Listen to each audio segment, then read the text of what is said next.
The Life of Elvis Presley, a sleep story for history to snooze by. Welcome to History to Snooze By. Tonight we invite you to let go of the day behind you, breathe gently, and allow your mind to drift into the rhythm of a softer time.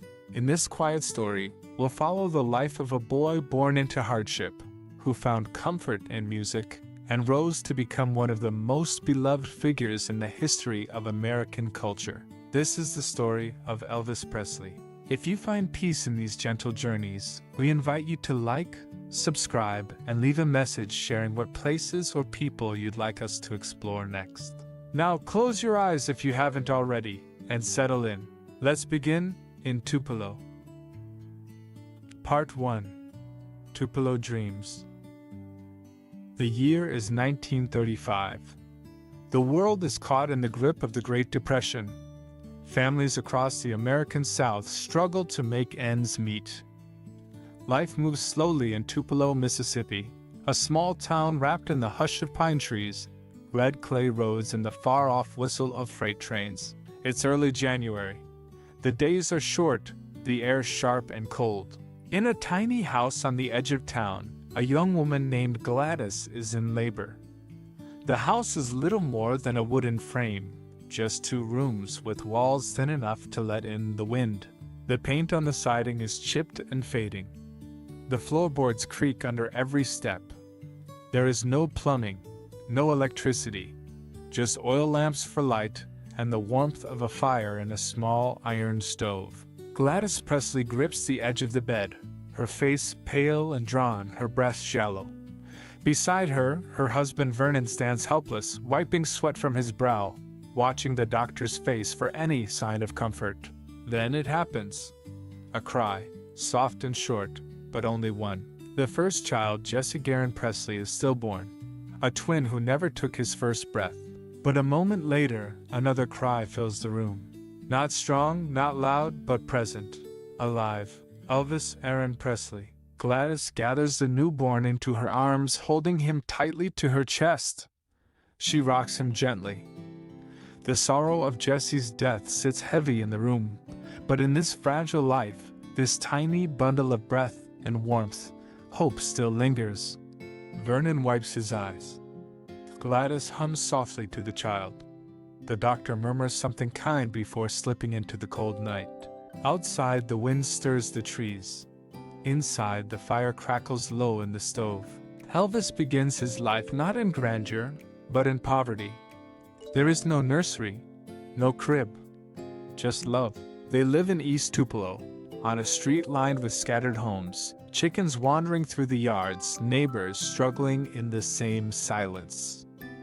Work is hard to come by. Vernon does odd jobs, hauling lumber, tending livestock, painting fences, whatever he can find. Gladys stays home, caring for Elvis, cooking over a fire, washing clothes by hand. They are poor, but proud. The Presleys keep their heads high and their hearts close. When Elvis is just a toddler, he begins to show something unusual. Not with words, he is quiet, reserved, but with music. It starts with the radio. A neighbor has one, and Elvis listens with wide eyes whenever he's allowed inside. He hears gospel choirs, old country tunes, southern spirituals drifting through the air. His foot begins to tap. He sways without thinking, and he remembers everything. When he is old enough to walk with his mother, they go to church every Sunday. Elvis sits still on the hard wooden bench while the choir rises, their voices layered in harmony. The sound echoes off the walls and seems to live in the air. He listens, and it stirs something deep inside. The years pass slowly. The depression doesn't end overnight. Money comes in trickles. Meals are often plain, biscuits, beans, sometimes a little meat if they're lucky. But Gladys makes sure Elvis never feels unloved. She watches him constantly, protects him fiercely. There is a bond between them that no one can touch. When he's scared, he hides behind her skirt. When he's sad, she hums the old songs to calm him. One hot summer afternoon, Elvis hears music from down the road. A black church has thrown open its windows. The congregation claps in rhythm, feet stomping, voices raised in joyful praise. He stands just outside the fence, eyes wide, his fingers gripping the wood slats. He watches. He listens. He remembers. Back home, he sings to himself. He doesn't know all the words, but he knows the feeling. In 1945, when Elvis is 10, something important happens. His mother, always attuned to his quiet longing, takes him into Tupelo hardware store. He thinks they're buying a rifle. Instead, she steers him toward the counter where a simple acoustic guitar leans against the wall. It's not much. A few dollars. The clerk wraps it in brown paper. Elvis carries it home like it's made of gold. That night, he sits cross-legged on the floor. The strings buzz under his fingers. His hands are small. He doesn't know how to play, but he tries. Again and again. Over time, he learns a few chords. A neighbor shows him how to hold it properly. A preacher at church lets him play along with hymns. Each note becomes a little more familiar. The guitar becomes his secret world. At school, he doesn't stand out. His classmates don't understand his quietness.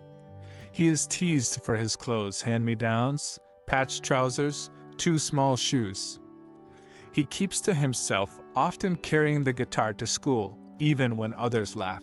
But he doesn't stop. One evening, as twilight settles over the fields and the cicadas begin to chirr, Elvis sits on the front porch. His mother rocks beside him. He strums softly, humming a tune he made up. It doesn't have words, but it says everything. That same year, he enters a talent show at the Mississippi-Alabama Fair and Dairy Show. He wears a borrowed suit, oversized, sleeves down to his knuckles, and his hair is slicked back with Vaseline. He walks onto the stage clutching his guitar. The lights are hot, the crowd large. He sings Old Shep, a sad song about a boy and his dog. His voice wavers at first, then grows steadier. By the final verse, the crowd is silent. He doesn't win first prize. He comes in fifth. But for Elvis, it's the first time he feels something shift. The applause is soft but real. People stop to speak to him after. A few say he has a nice voice.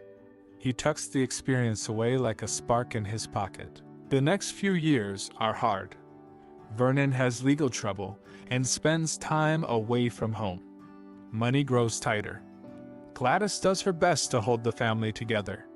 And in 1948, they make a decision. It's time to leave Tupelo. They pack everything they own into an old truck. Clothes, a few pieces of furniture, a guitar, a battered radio. And they drive north, following the winding highways through hills and cotton fields. Destination, Memphis, Tennessee. The city greets them with unfamiliar noise. Streetcars, factory whistles, honking horns.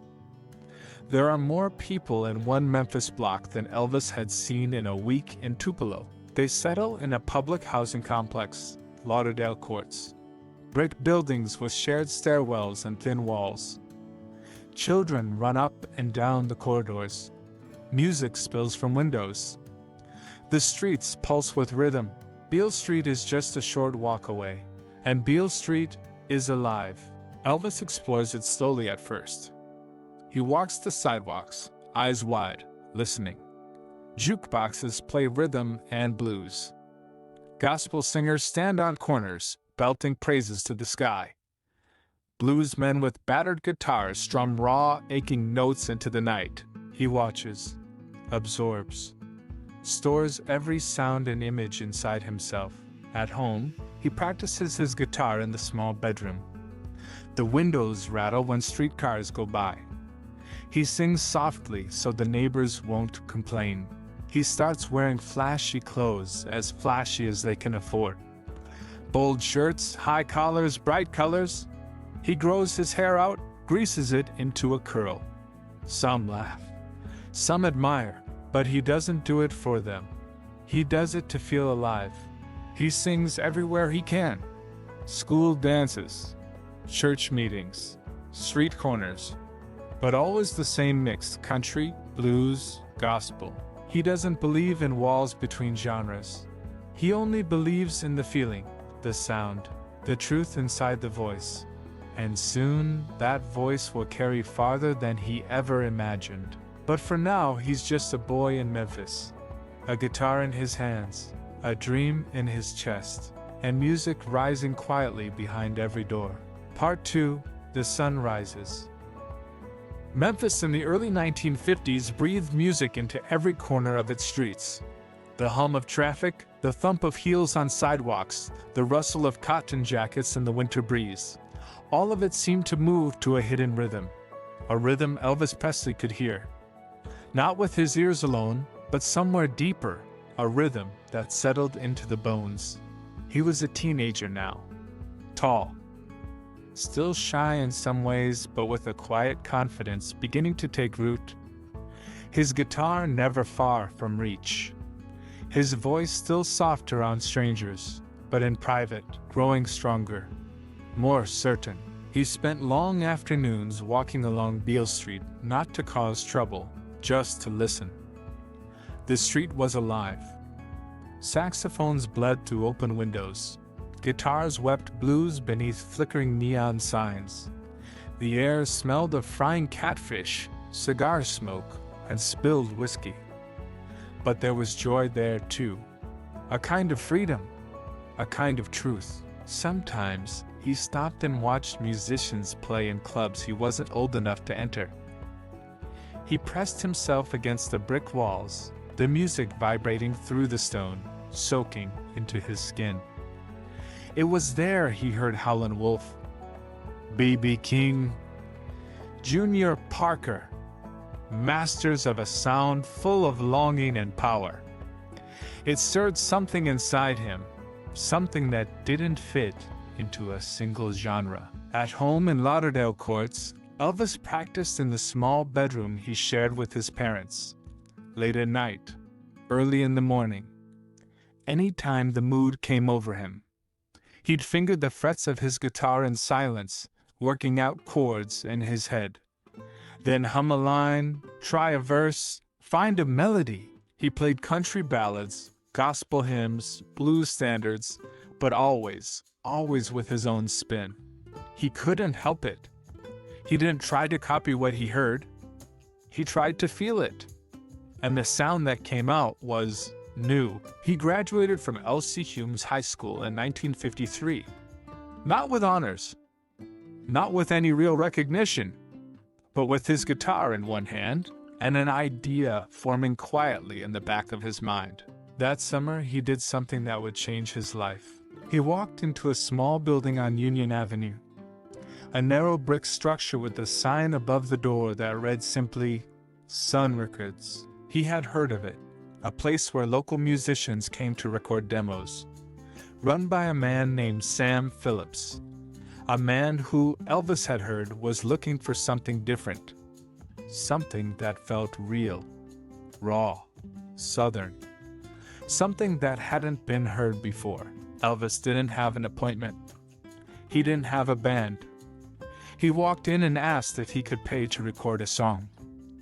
The receptionist, Marian Kiesker, looked at him, young, nervous, hair slicked back, guitar case in hand. She let him in. He recorded 2 songs that day. Ballads. Nothing flashy. Just his voice and his guitar. He said it was for his mother. A gift. But perhaps it was more than that.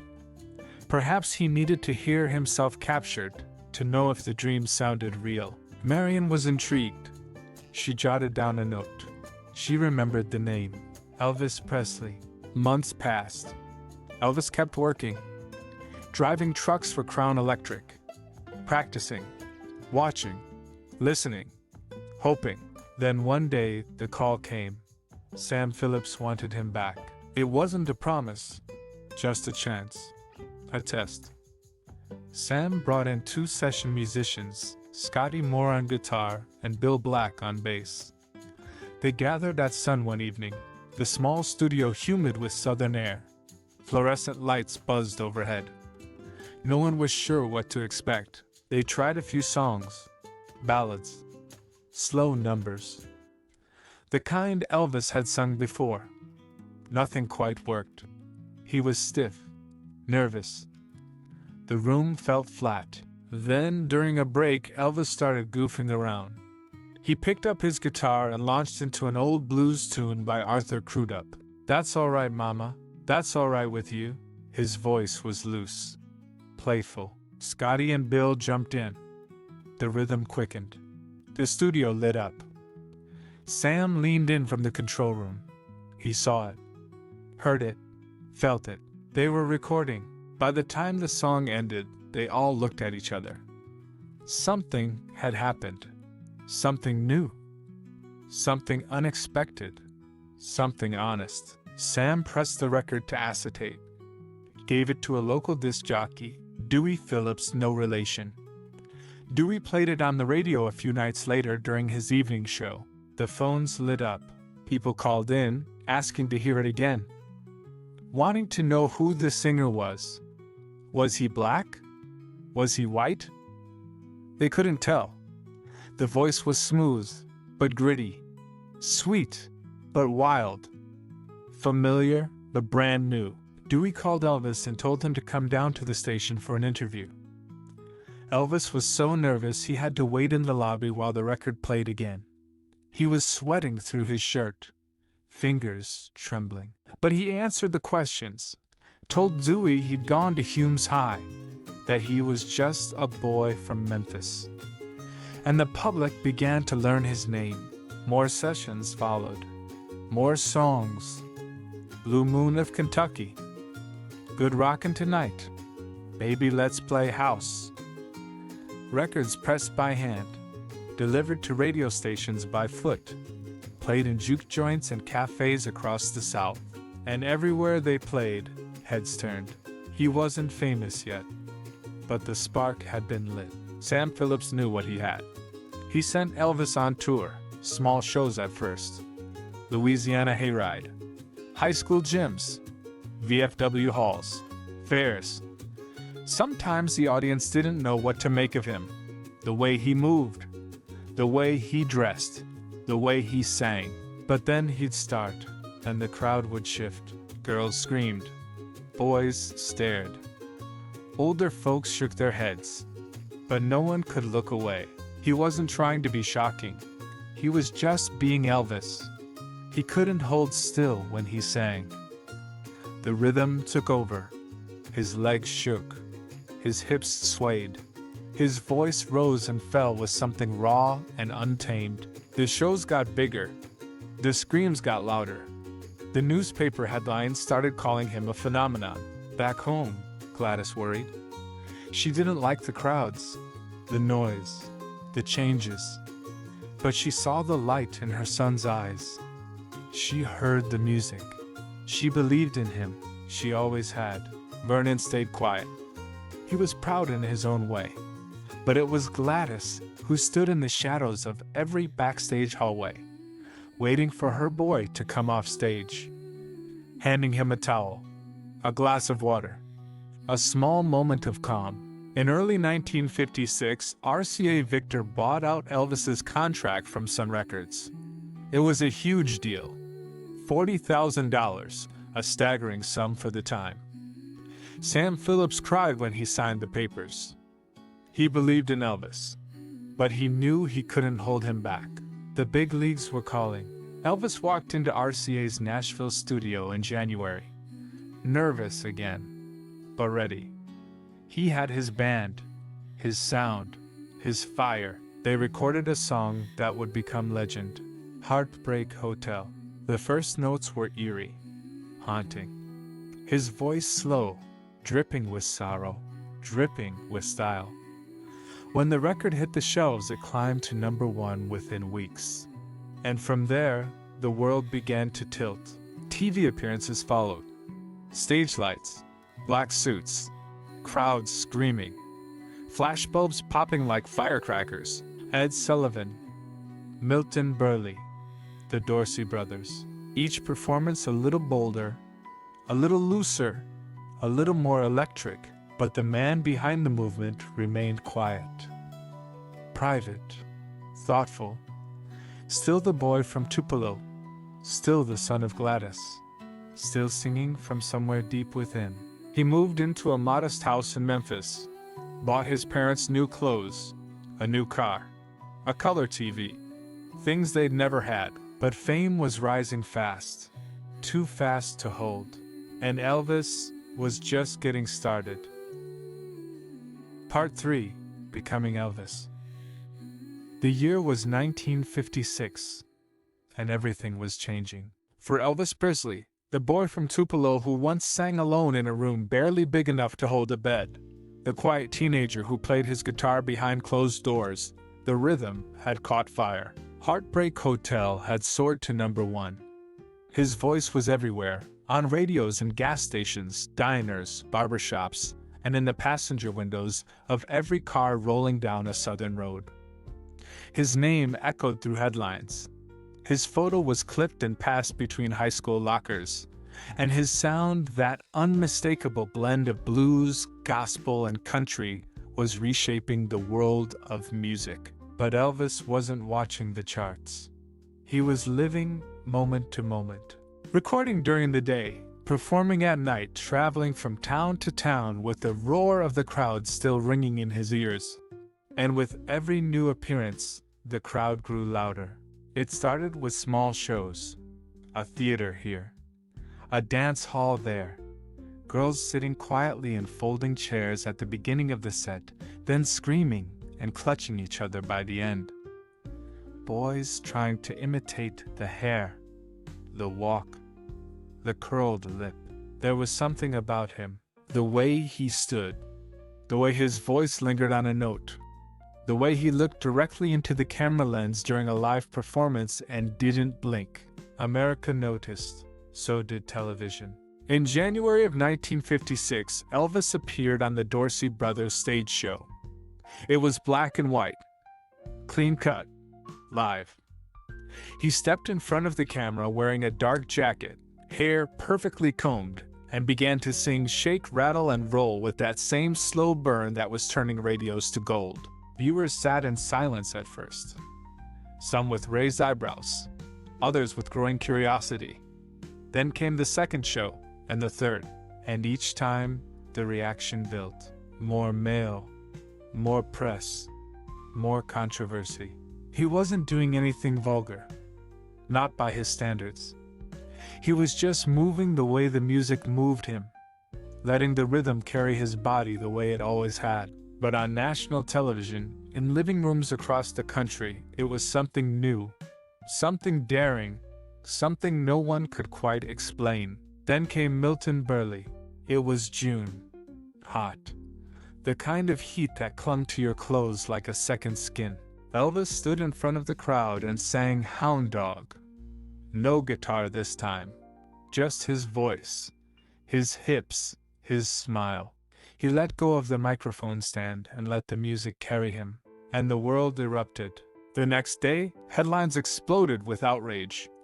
Editorials condemned him. Preachers called him dangerous. Some stations threatened to stop playing his songs altogether. But others, millions of others, were listening closer. Teenagers saw themselves in him. Something wild, something free, something honest. Their parents didn't understand it, but they felt it, deep down. The sound of something shifting. Elvis wasn't just singing anymore. He was becoming a symbol, a lightning rod, a movement. He performed again on Steve Allen, this time wearing a tuxedo, trying to appease nervous censors. He sang to a hound dog, a real one, seated beside him on a stool. The image was strange, comedic, but Elvis kept his composure. He smiled. He sang with grace. And when it was over, he knew. They could dress him up, but they couldn't stop the music. In September, he took the stage on The Ed Sullivan Show. Sullivan had once said he'd never book him. But after the ratings explosion from Elvis's earlier appearances, he changed his mind. Over 60 million people tuned in. Elvis sang Don't Be Cruel and Love Me Tender. He stood firm. moved gently, smiled just enough. His voice filled every corner of the country. That night he became a household name. But fame was never simple. Behind the flashbulbs and screaming crowds, Elvis remained who he had always been, a mama's boy, a southerner, a quiet young man who still called his parents every day. He still lived in Memphis, still ate fried peanut butter and banana sandwiches, still visited old friends when he had the chance. But he was rarely alone now. Security guards, managers, assistants, cameras. At times the pressure hung heavy. He kept recording. Song after song. Hit after hit. All shook up. Too much. Teddy Bear? Each release only pushed him higher. By the end of 1956, he was the biggest name in music, and Hollywood took notice. A screen test was arranged. A small role offered, and soon Elvis found himself under the glow of studio lights. He wasn't a trained actor, but he had presence, stillness, a kind of natural gravity that held the camera's eye. His first film, Love Me Tender, was released in November. Theaters sold out. Girls wept in their seats. Boys tried to match his look in the mirror, and the soundtrack became another hit. Elvis was now more than a singer. He was an icon. But it was a strange thing to be so loved and so judged.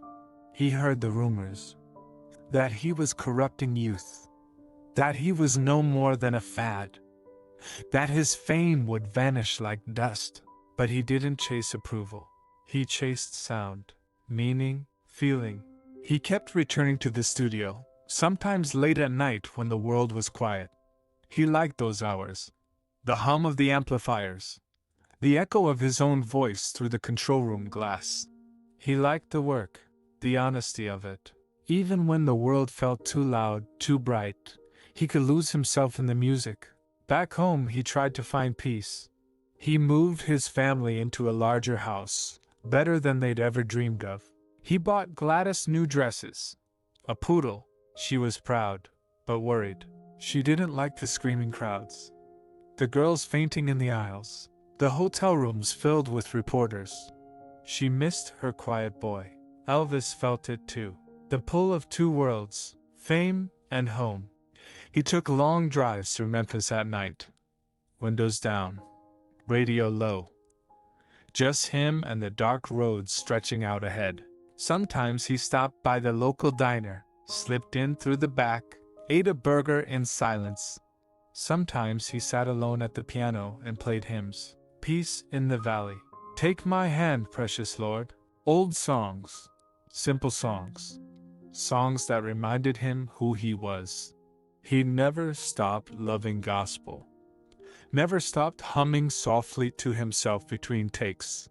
It was his anchor, his prayer, and it never left him. By early 1957, he was 22 years old, and already a legend. But he didn't feel like one. Not yet.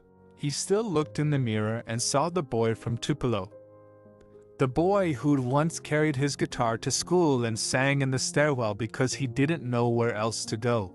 He saw the same eyes, the same hands, the same need to sing. The crowds would grow, the lights would burn brighter. But Elvis was only just beginning to understand what it meant to be seen, to be heard, to be Elvis. Part 4. Hysteria and Headlines. The noise had grown louder. What began as a spark in the southern air was now a fire spreading across the country. Elvis Presley was no longer just a rising star.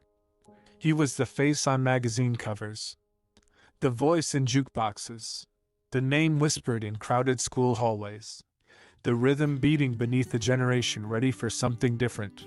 And with every show he performed, with every song he released, the hysteria swelled. It wasn't just the screaming, though there was always screaming now. Girls crying, reaching, fainting in aisles. Boys watching with a mixture of awe and confusion, not sure if they wanted to be him or understand him. It was something deeper, something electric. A pull that came not just from the sound, but from the way he held himself in that sound. When Elvis stepped onto the stage, something shifted in the air. He didn't shout. He didn't command. He just moved. Sometimes a slow swing of the hip. Sometimes a sudden shake of the leg. Always in time with the music. Always without thinking. He wasn't trying to be rebellious. He was trying to be real. And the world felt it. But fame, real fame, came with a weight that no one had prepared him for. There were headlines now, dozens of them, every morning. Some praised him, others attacked. The king of rock and roll, some called him. The devil's music, others warned. Church leaders stood in pulpits and condemned the way he danced. Politicians called him dangerous. Mothers pulled their daughters back from the television screen, but no one turned it off. The television sets stayed glowing. The radios kept spinning his songs, and the audiences only grew.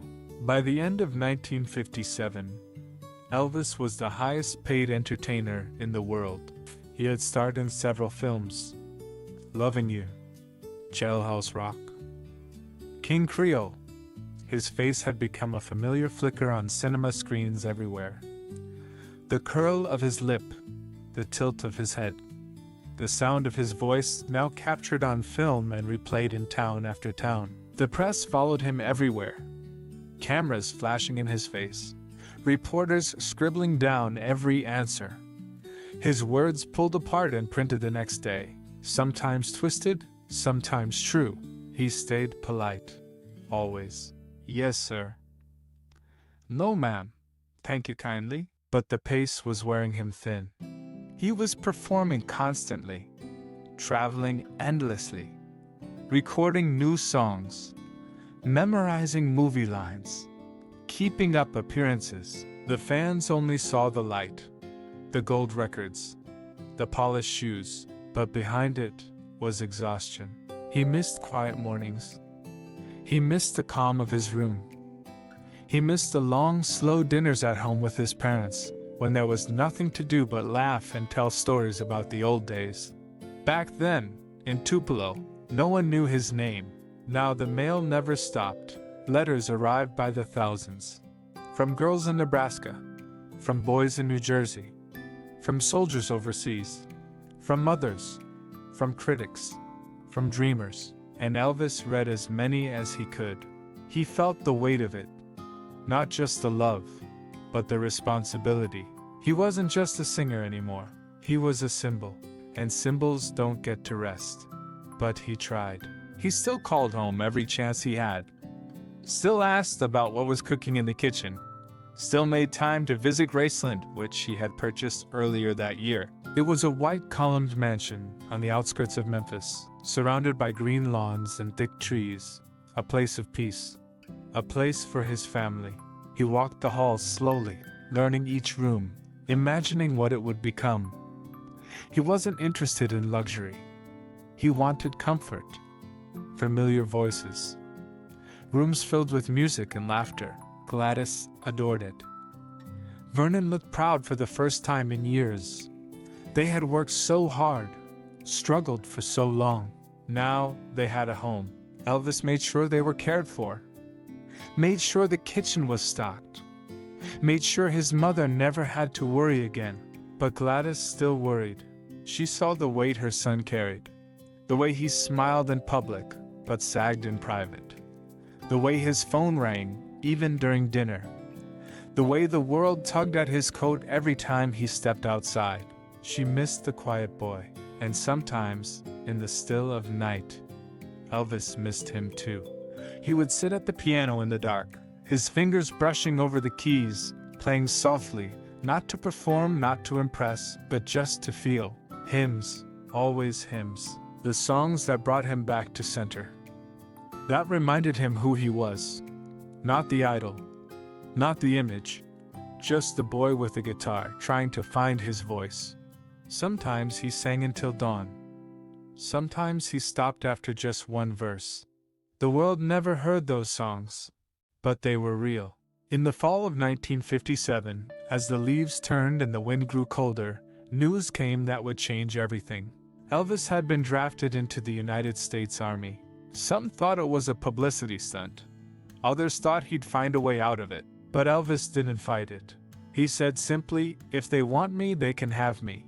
And so, the boy who had become the king prepared to trade his stage clothes for a uniform. The reaction was immediate. Some fans sobbed. Others saluted. The newspapers ran bold headlines. Elvis Presley to serve. He was scheduled to report in March of 1958. As the date drew near, his life took on a quiet urgency. He recorded as much music as he could. Finished contracts. Said goodbye to friends. Spent long hours at Graceland, walking the halls slowly, as if memorizing them. Gladys grew quiet.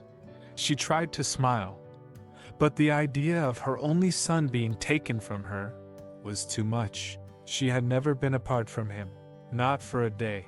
As March arrived, the press swarmed. Elvis stood tall. He shook hands, answered questions, then boarded the bus. Just another soldier now. And the world watched. He trained at Fort Hood, Texas. Lived in the barracks. Ate in the mess hall. Did everything the other soldiers did. He never asked for special treatment. Never pushed for favors. He followed orders. Cleaned his boots.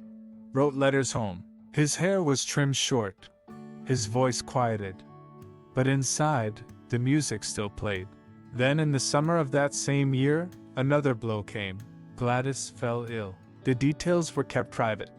But those close to her said she looked tired, pale, her voice weak. Elvis called constantly. Sent flowers, letters, prayers. She was admitted to the hospital in Memphis in August. Elvis rushed home on emergency leave. He stayed by her bedside, held her hand, sang to her. But it wasn't enough. On August 14th, Gladys Presley passed away. She was 46. Elvis collapsed. The grief was unlike anything he had ever known. He sobbed openly. Refused to let go of her hand. Refused to leave her side. He kissed her cheek again and again, whispering the songs she used to sing to him. The funeral was quiet. Elvis barely spoke. Something in him shifted that day. The light in his eyes dimmed. The world still watched. But Elvis stopped looking back. He returned to the army, finished his training, tried to keep moving, but he was never quite the same. Fame no longer thrilled him.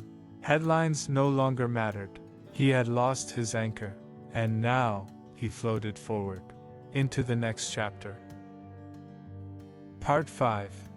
A Soldier's Song. The spring wind blew soft across the open fields of Fort Hood, Texas.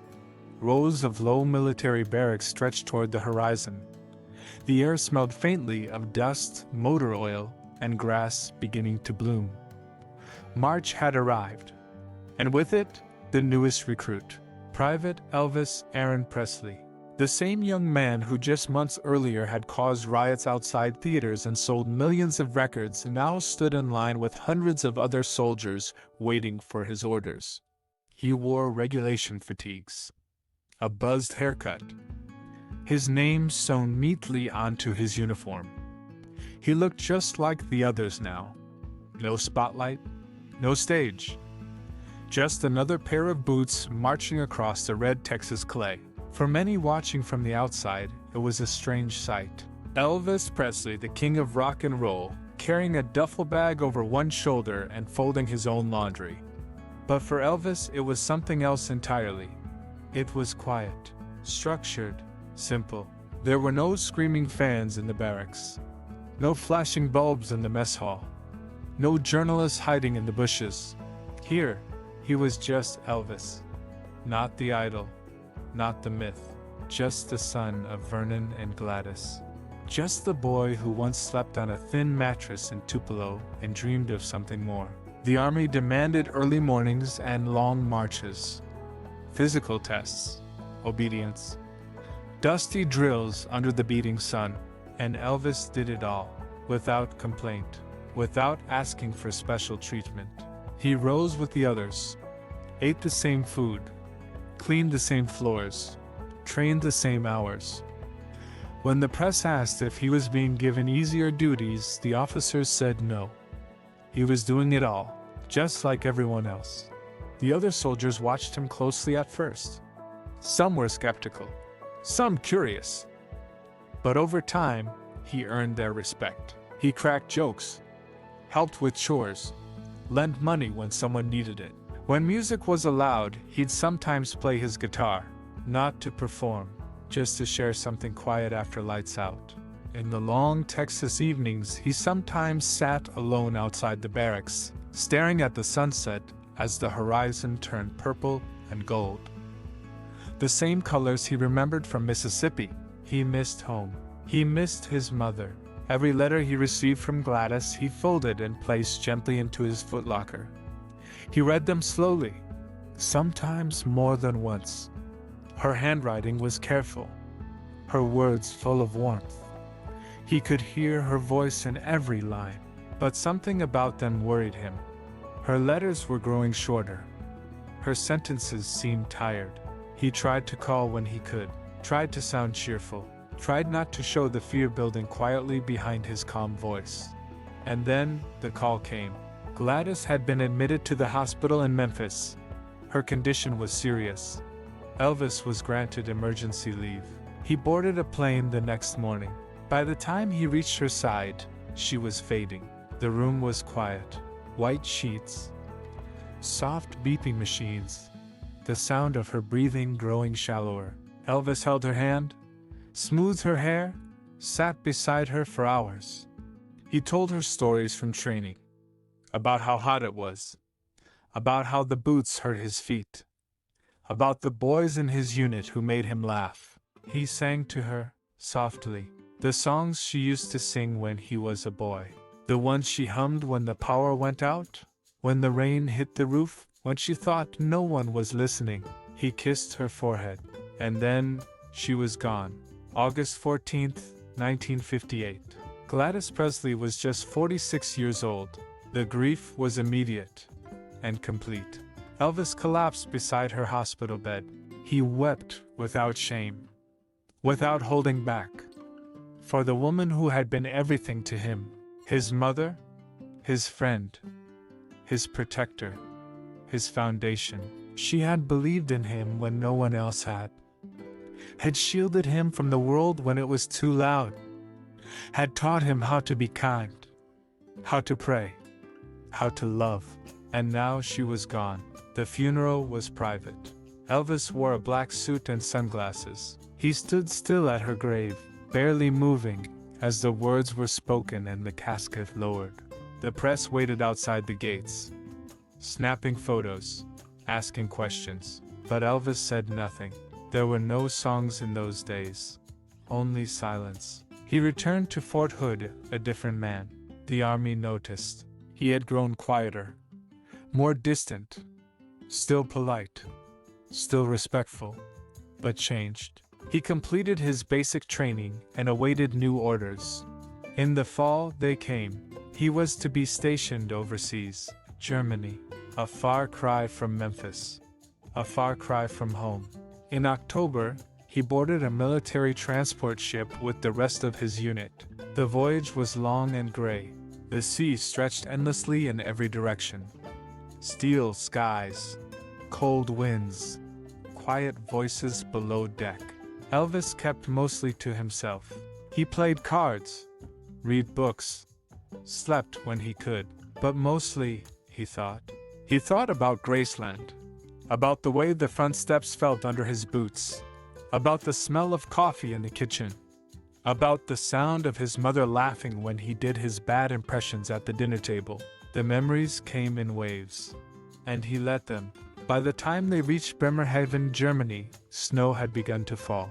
It clung to the edges of the buildings, softened the noise of boots on pavement, turned the hills around the base into quiet white ridges.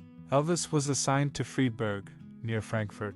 He lived in the barracks, worked as a jeep driver, woke before sunrise, ate cold eggs and toast, ran drills in the snow. He was one of the boys again. Some locals recognized him, Occasionally, fans waited outside the base fence. But inside the walls, he was just Private Presley. He sent money home, wrote letters to his father, tried to build a routine. The months passed slowly. Winters in Germany were long and gray. But there was beauty too. Snow-covered rooftops, narrow streets lined with pine trees, the sound of distant church bells on Sunday mornings. Elvis found moments of peace where he could. He sometimes walked alone through the nearby town, watched the people going about their day, wondered what they saw when they looked at him. Sometimes he bought pastries from a corner shop, sat on a bench, and watched the snow melt from the cobblestones. He still wrote songs in his head, hummed to himself when no one was near. One evening while visiting a friend, he met someone. Her name was Priscilla. She was young, quiet, beautiful in a soft, thoughtful way. Their conversations began simply, carefully. He asked her about school, her family, her favorite songs. She asked him about America, about Memphis, about what it was like to stand in front of so many people. He didn't tell her everything, but he smiled more when she was near. They saw each other often, walks along narrow roads, quiet evenings with friends, letters exchanged between meetings. There was nothing rushed about it. No cameras, no headlines. Just two young people trying to understand the rhythm of each other's hearts. Elvis had always loved deeply. And in those long German evenings, beneath low clouds and candlelit windows, he found a kind of comfort again. When his service came to an end in 1960, he returned home. 2 years gone. The world had changed, but so had he. He stepped off the plane into the arms of waiting fans, journalists shouting questions, microphones pushed toward his face. But his eyes searched for just one thing, Graceland, and the silence inside. He walked its halls slowly, felt the echo of her footsteps, touched the piano keys, opened the curtains, sat on the back steps for hours, listening to the wind in the trees. He was home, but everything felt different. He had been a soldier, a son, a man in mourning, and now he was about to return to the spotlight. But this time, on his own terms. He had survived the war within himself, and now it was time to sing again. Part 6. Graceland's Gates. Graceland stood still beneath the warm light of a Memphis morning. The iron gates, curled into the shape of musical notes, remained closed. Beyond them, the wide lawn stretched like a green velvet carpet toward the soft, white pillars of the mansion. The air smelled faintly of magnolia and early summer rain. Elvis was home again. It had been 2 long years since he had last walked through those doors. The army had changed him. The world had changed him. And somewhere along the way, the boy who had once carried his guitar to school beneath his arm had become something more. And something lonelier. He stepped through the front door and took in the silence. The marble floor beneath his boots felt familiar, but colder somehow. The rooms were quiet. Too quiet. His mother's laughter was gone. Her voice no longer floated down the hallway, but her presence lingered. In the kitchen, on the old floral couch, in the photographs framed on every wall. He moved slowly from room to room, pausing at each threshold like someone remembering a dream. There were new things, new furniture, new staff. But it was still Graceland, still the sanctuary he had imagined it would be. A place where he could rest, a place where no one expected him to be anything but himself. But the world would not wait. His return to civilian life was met with an avalanche of attention. Reporters lined the gates. Fans gathered outside. Letters arrived by the hundreds every day. Everyone wanted to know what would happen next. Would he sing again? Would he act? Had he changed? The answer was yes and no. He was still Elvis. Still the Southern boy with the velvet voice and a love for gospel hymns.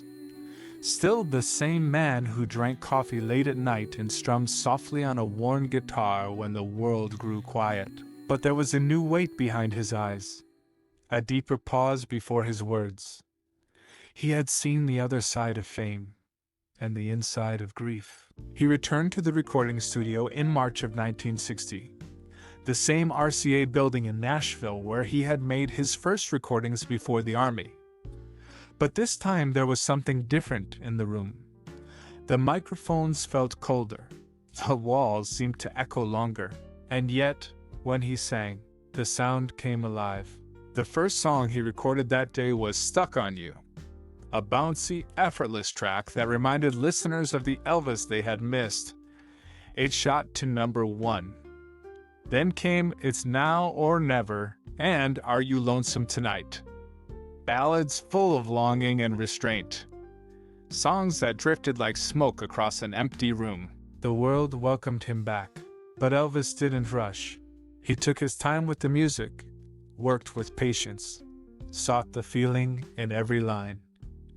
He wanted the songs to mean something, to hold something real. He spent more and more time at Graceland, riding horses across the back fields, walking barefoot across the grass, sitting late into the night in the music room, fingers grazing the keys of the piano without playing a full song. He surrounded himself with friends, old ones, new ones, a group that would come to be known as the Memphis Mafia. They were more than employees, they were family.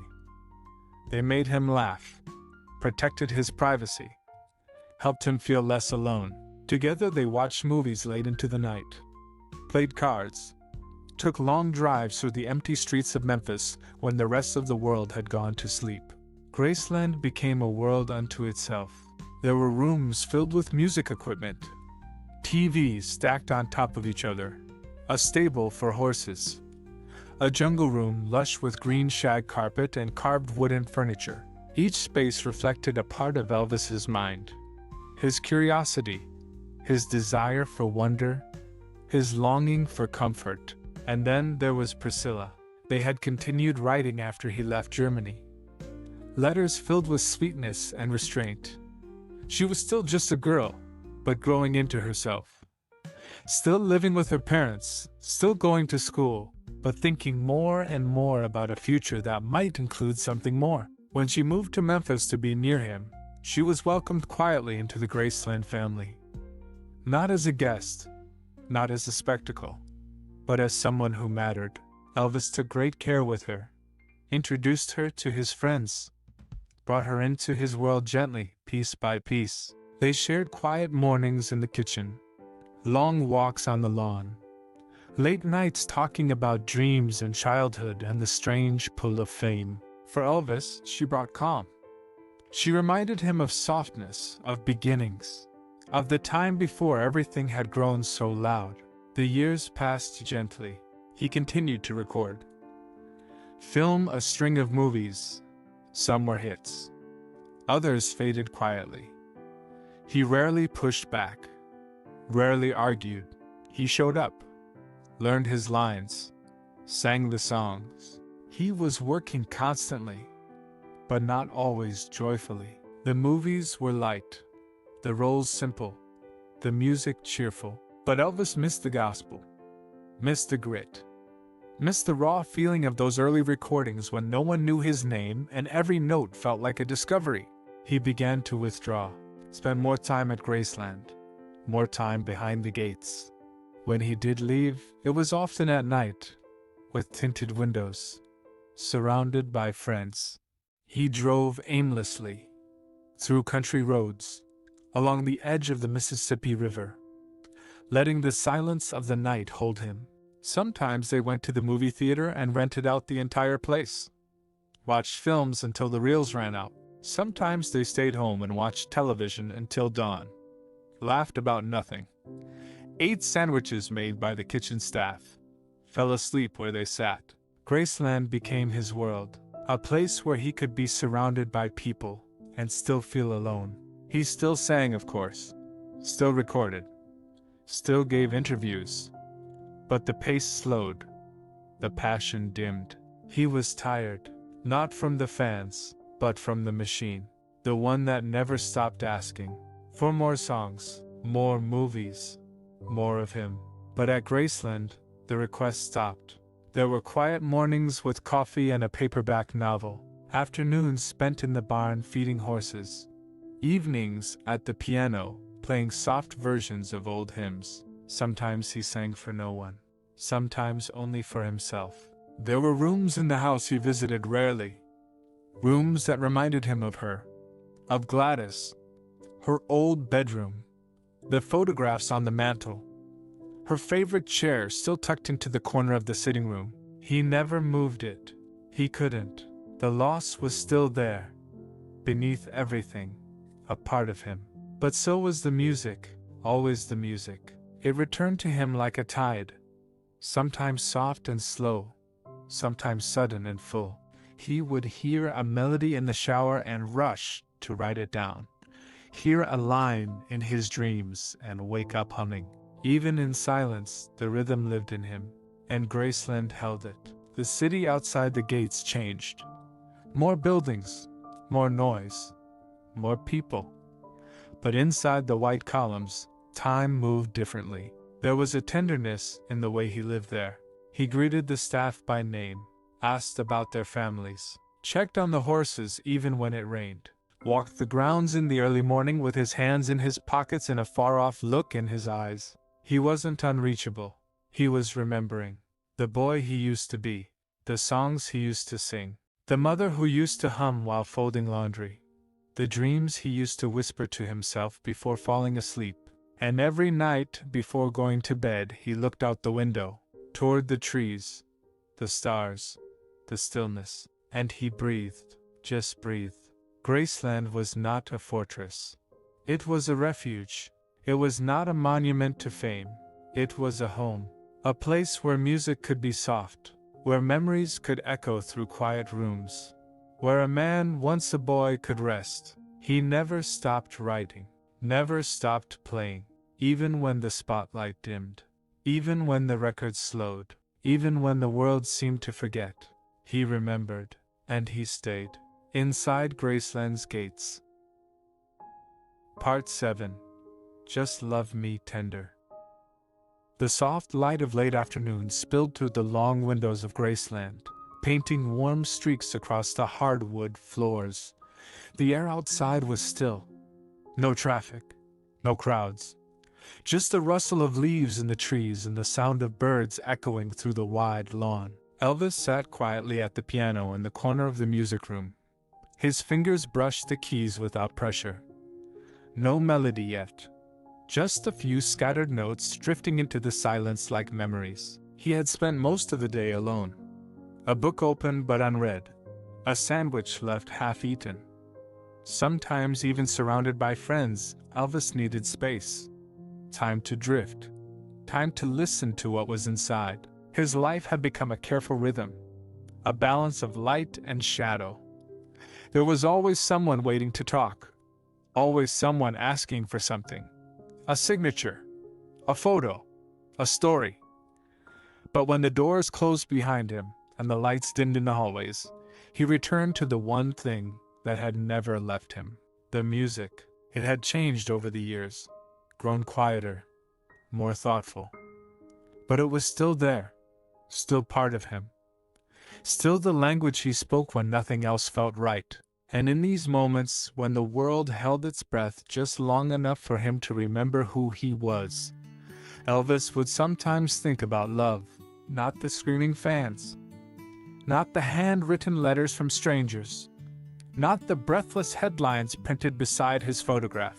Real love, the kind that asked nothing, the kind that waited quietly in the kitchen at Graceland. Her name was Priscilla. They had met in a quiet room far from home. She was soft-spoken, poised, still growing into herself. But even then, there was something steady in the way she looked at him. She had not asked for anything when they met. Not an autograph, not a photograph. She had asked him about his music, about his home, about how he slept in unfamiliar places, and Elvis had answered her. Fully. gently, the way he rarely did with strangers. Over the years, they had grown closer, through letters, through late-night calls, through small shared moments during his leave from the army. And now, with her living in Memphis under the care of her parents and spending more time within the walls of Graceland, those moments had begun to multiply. Elvis treated her with care. There was a protectiveness in his manner, a gentleness in the way he spoke her name. He took her to dinner with friends, walked with her under the trees near the stables, sat beside her in the movie room, his arm resting lightly along the back of the couch. They rarely discussed the future, not out loud, but the question lived quietly in the space between them. Could a man like Elvis Presley belong to someone? Could he give all of himself to one person when so much of him was already claimed by the world? But in the private world of Graceland, it felt possible. They shared slow breakfasts and long conversations, listened to records on rainy afternoons. Priscilla sometimes read aloud while Elvis played soft chords beneath her voice. There was comfort in their rhythm, a peace neither of them had known before. The press knew about her, of course. Rumors drifted beyond the gates, but Elvis never spoke about her publicly. He protected that part of his life with the same ferocity that he guarded his family. Years passed, and the question became a decision. They were married on May 1, 1967, in a quiet ceremony at the Aladdin Hotel in Las Vegas. Only a few guests, just family, just friends. Elvis wore a black tuxedo with a high collar and satin trim. Priscilla wore a white gown, delicate and flowing with a sheer veil that softened her face. They exchanged vows under the soft shimmer of chandelier light, their voices low, their hands trembling slightly. The room smelled of roses and perfume and powdery champagne.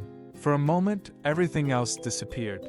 There were no reporters, no shows, no screaming crowds, just the two of them, whispering promises in a room where the world could not find them.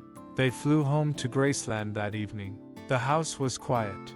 The staff had left notes of congratulations. Flowers lined the halls.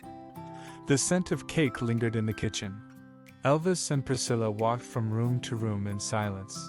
There was laughter and tears. There was the sound of music playing softly from the record player in the living room. And there was peace, for a time. Less than a year later, their daughter was born, Lisa Marie Presley. The name had come to Elvis in a dream. He said it just felt right, as if he had always known she would carry it. She was born on February 1, 1968. Elvis held her in his arms for the first time in the hospital room, wrapped in soft white blankets, her eyes closed, her breath slow and steady. He stared at her for a long time, barely spoke, just stared, as if he were trying to memorize her face before the world pulled him away again. When they brought her home to Graceland, he carried her from room to room, showed her the stables, the gardens, the piano. His voice low and steady, he sang lullabies at night, sometimes with the lights off, sometimes just him and the rocking chair and the echo of a melody too soft to name. It was a new kind of love, not the kind that thrilled the crowd, but the kind that quieted the noise, that reminded him what truly mattered. And yet, even love as pure as that could not shield him from the world. The business still waited. The studios still called. The fans still reached. He tried to balance it all, but something was beginning to change. The music had shifted. Rock and roll was evolving. The world was evolving. And Elvis was trying to find his place in it. He had spent the last several years filming light-hearted musicals, movies with thin plots and catchy songs. They had made money. They had kept him visible. But they had slowly dulled something inside him. He missed the stage, missed the rawness, missed the chance to feel the music under his skin again. And so, as the 60s drew to a close, Elvis began to prepare for something new, a return, not just to the spotlight, but to himself. It started with rehearsals in the quiet corners of his home, vocal warm-ups in the morning, Hours spent with the band at night. Old songs, new arrangements, unfinished lyrics scribbled on notepads and left beside the coffee maker. He was searching again. But this time, it wasn't for fame. It was for meaning, for truth, for something that could only be found when the lights were low and the audience was real. Priscilla watched quietly, supported him, held his hand in the spaces between takes. Their life together was not perfect. There were absences, disagreements, the slow weight of pressure that fame always brought. But they still tried. They still returned to each other at the end of the day. Still looked out across the lawn together when the sun set over Memphis. Still laughed. Still held their daughter in their arms and remembered what it felt like to be grounded. Just love me tender. He had sung it once, years before. But now, the words felt fuller. Not a performance, not a promise, but a prayer. A plea to be understood, to be held gently, even as the world called him away once more. Graceland stood ready, the rooms full of warmth, the curtains catching the breeze, the lights low, and inside, a man, a wife, a child, and a love trying against all odds to stay real. Part 8. Lights, Camera, Isolation. The California sun hung high over the palm trees, casting long shadows across the polished sidewalks of Hollywood. On every corner, the hum of traffic mixed with the rustle of gossip. Studio lots buzzed with crew members and extras. Makeup artists ran late with coffee in hand. Directors shouted instructions from behind thick sunglasses. And somewhere within that maze of sound stages and trailers was Elvis Presley. He sat quietly in a folding chair behind the set of his latest film. His hair styled to perfection. His costume pressed. A paperback novel resting unread in his lap. They would call him soon. Cameras were being positioned. Lights tested. The crew whispered in headsets. Everything moved fast. Everyone had a job. Except him. Not until the scene began. Not until someone shouted action. He looked around. The walls of the set didn't look real. Plastic bricks. Painted wood. Props placed with care but never meant to be touched. Even the plants looked stiff. He had done this before. Too many times. And still, it felt like he was drifting further from something he used to know. Music. Joy. Truth. When Elvis had first stepped into the world of movies, it had felt new, exciting, a chance to grow, to expand, to show the world he could be more than a singer. He had studied his lines, learned his marks, listened to directors, asked questions. He had given it everything. But slowly, the roles began to blur. The stories grew thinner, the songs more predictable. There were beach scenes and dance numbers, guitars sung across his back, girls in bikinis, jokes that landed softly, script after script with the same arc, the same tone, the same result. And Elvis smiled through it all. At first, he knew what was expected. He showed up on time, hit his cues, delivered his lines, sang the songs. He was professional, always. But with each film, a small part of him began to dim. The boy who had once lost himself in gospel choirs and Beale Street blues now sang novelty numbers on brightly lit sets with fake palm trees and laugh tracks. The fire that had once driven his every breath had cooled. There were nearly 30 films in just under a decade. Some did well, some faded quickly, but all of them kept him in motion, kept him busy, kept him distant. He rarely toured during those years, rarely recorded outside of the movie soundtracks. The albums were filled with songs written for the screen, light, catchy, disposable, and the fans, though still loyal, could feel it. They loved him, but they missed something, and so did he. There were long days on set where Elvis barely spoke between takes. He would retreat to his trailer, sit in silence, flip through the pages of a magazine without seeing the words. Sometimes he strummed his guitar just to feel the strings beneath his fingers again. Sometimes he didn't play at all. At night, he returned to his rented house in the Hollywood Hills.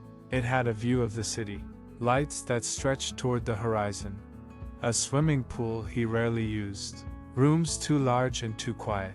He missed Graceland, missed the creak of the staircase, the way the curtains moved in the late afternoon breeze, the scent of fried catfish and cornbread drifting from the kitchen, the way Lisa Marie laughed when she tried to chase the dogs barefoot across the lawn.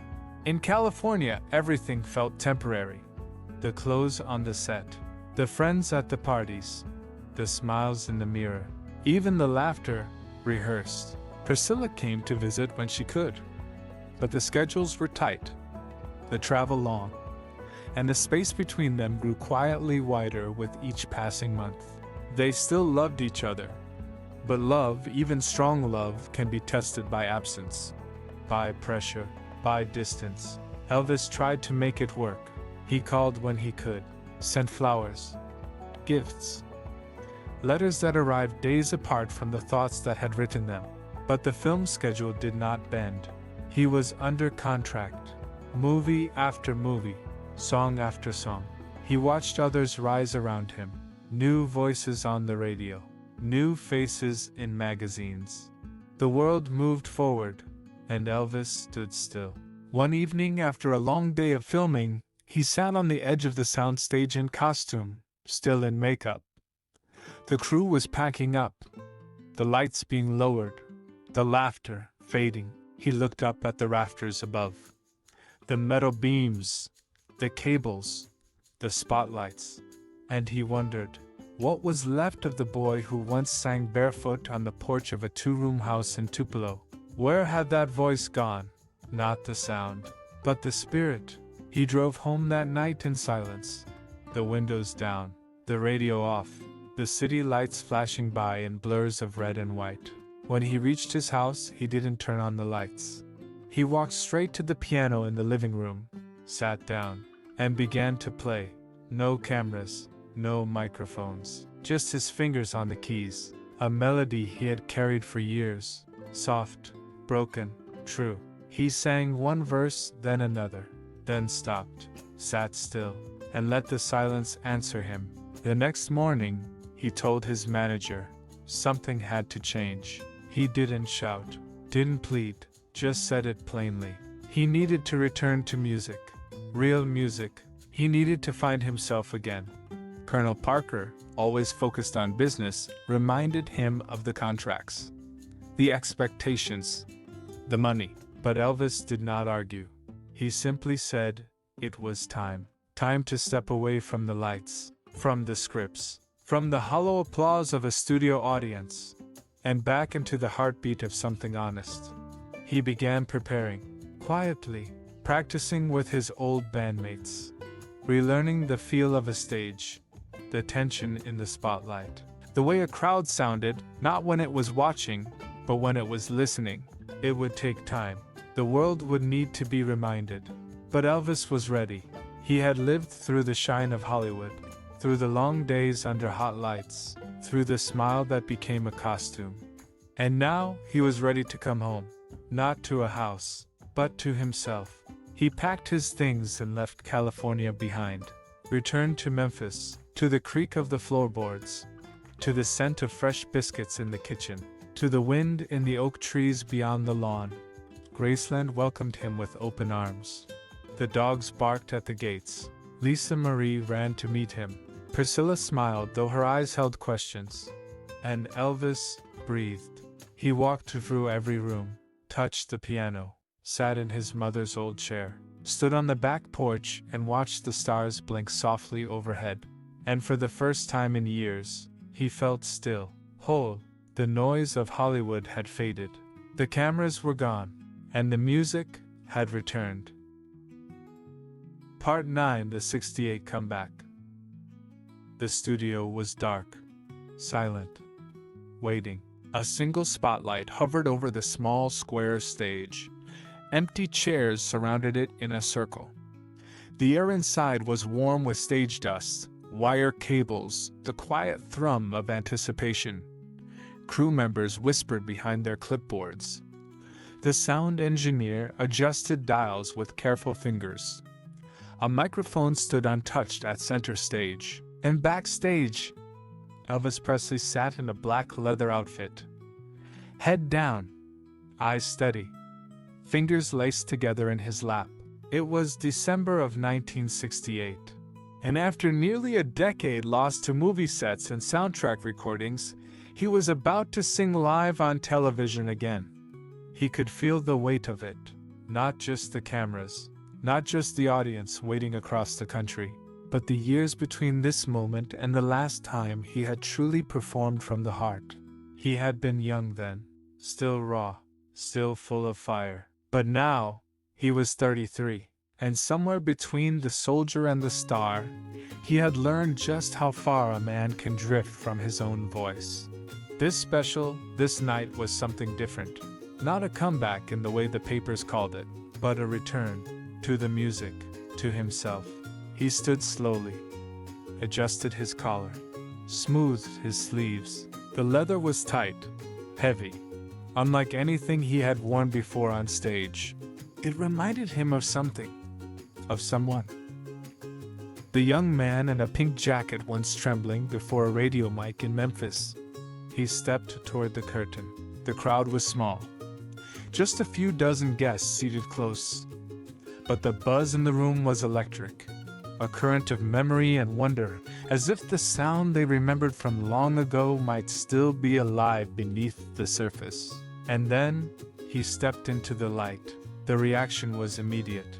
Not screams, not hysteria, just a hush. A pulse of breath held tight. He smiled softly, took the mic, sat on the edge of the stage with his guitar. No special effects, no backup dancers, no scripted scenes, just him and the music. He started with the old songs, the ones that had built him. Heartbreak Hotel, Love Me Tender, Blue Suede Shoes. He laughed between takes, made jokes with the band, talked to the crowd like old friends. There was no barrier, no distance, only the sound of a voice remembering who it had always been.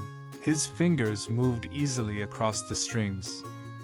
The rhythm simple, honest, familiar, but something had changed. He was more sure now, not just of the notes, but of the silence between them. He leaned into the phrases, let his voice growl when it needed to. Let it fall into whisper when the moment called for stillness. And the audience leaned with him, breathless, carried, moved. In the days that followed, the show would come to be known as the Comeback Special. But in that moment, it was not a comeback. It was a homecoming. The segment continued with new songs, fresh arrangements, a gospel medley that brought the room to stillness. A moment of spoken word over melody, his voice low, honest. A man not just performing, but revealing. And then came the closer, If I Can Dream, written for the show. Inspired by the words of Martin Luther King Jr. just months after his assassination in Memphis. A song full of longing, hope, quiet anger, trembling faith. Elvis stood in a white suit against a red backdrop. The lights lowered, the band swelled, and he sang. There must be lights burning brighter somewhere. Got to be birds flying higher in a sky more blue. His voice carried not just melody, but meaning. Lines that seemed to reach beyond the stage. To the pain of a divided nation. To the ache of a man still haunted by the death of his mother. To the yearning of someone who had given so much away and was now trying to reclaim what was left. The final notes hung in the air like prayer, and when they faded, there was silence, then applause, then tears, and then the world remembered. This was not a relic, not a legend from a decade past. This was Elvis Presley, alive, present, burning. The special aired later that month, watched by millions. Critics called it a triumph. Fans called it a resurrection. But Elvis called it music. He returned to Graceland in the days after the taping, tired but peaceful. He walked the rooms with a quiet pride. Lisa Marie ran to meet him in the hallway. Priscilla greeted him with a soft kiss. And the house, which had for so long felt like a shelter from a fading star, now seemed to glow again. He played the piano that evening, not loudly, not for show, just a few notes, soft chords. The melody of If I Can Dream whispered beneath his fingers. He didn't need to sing, the notes said enough. In the weeks that followed, something in him shifted. He began talking about touring again, about recording new music, about pushing past what had become routine. He spoke of gospel sessions, of songs with meaning, of arrangements that felt alive. His voice was clearer when he spoke now, less hesitant, more certain, like someone who had found his name again after forgetting how to say it. He returned to the studio in early 1969, this time in Memphis, at American Sound Studio. He wanted something raw, something unpolished. He worked long hours with a small band, sang with fire, tracked live, no filters, just truth. The sessions produced some of the finest music he had ever recorded. In the Ghetto, Suspicious Minds, Kentucky Rain. Each one layered with story, with sadness, with soul. And the world listened and responded.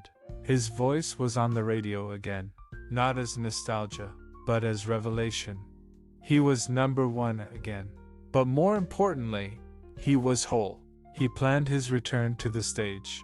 Las Vegas, not the gambling floors, but a showroom, a theater built for performance. He would rehearse for weeks, design every note, every light, every beat.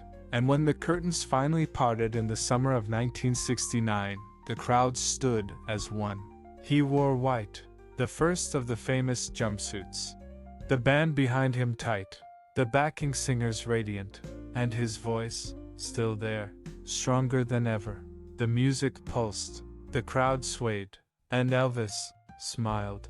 Not the smile for the cameras, not the smile for the press, but the smile of a man who had walked through the fire and come back singing. That night in Vegas, and every night that followed, he gave everything. The sweat poured from him, the songs flowed, and the silence between them spoke. The comeback was complete, but for Elvis, it was only the beginning. Part 10. Aloha from Hawaii. The waves rolled gently onto the sand. Palm trees swayed under a sky painted in shades of gold and violet. The island of Oahu breathed in slow rhythm. Ocean breeze, salt in the air, soft voices in the distance. And in the center of it all, under stage lights and satellites, stood Elvis Presley.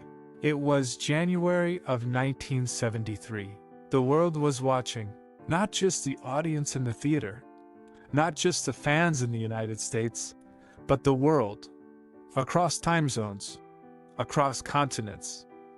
Televisions flickered to life in Tokyo, in London, in Rio de Janeiro, in Manila, in Sydney. The Aloha from Hawaii special was one of the first live broadcasts beamed around the globe by satellite, and Elvis was at its center. He stood behind the curtain of the Honolulu International Center, dressed in a white jumpsuit embroidered with an eagle in red, blue, and gold.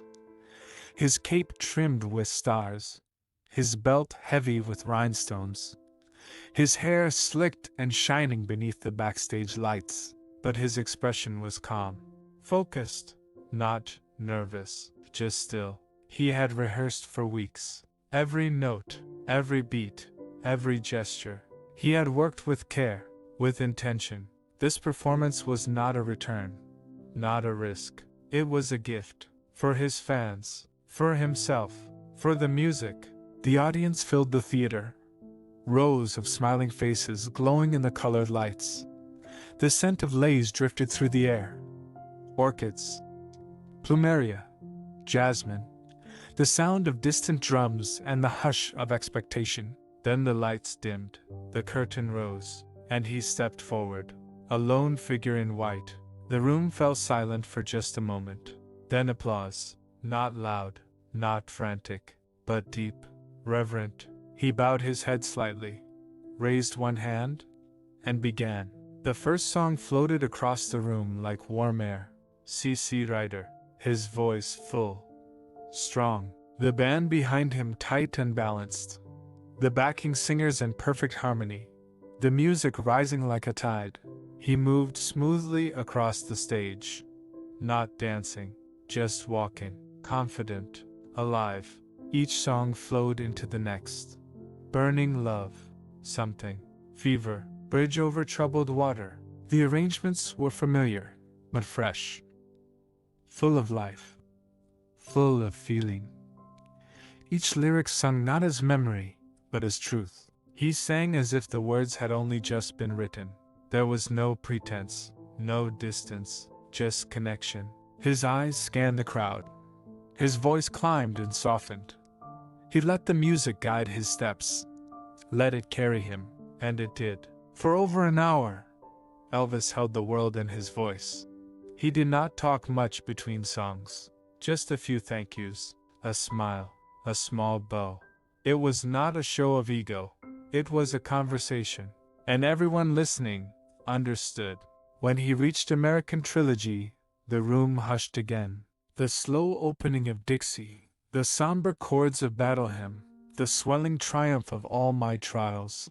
He sang with fire, with grief, with memory, and as the final note faded, he held his arms out wide, cape open, light reflecting off the wings of the eagle sewn into his chest. And the world applauded.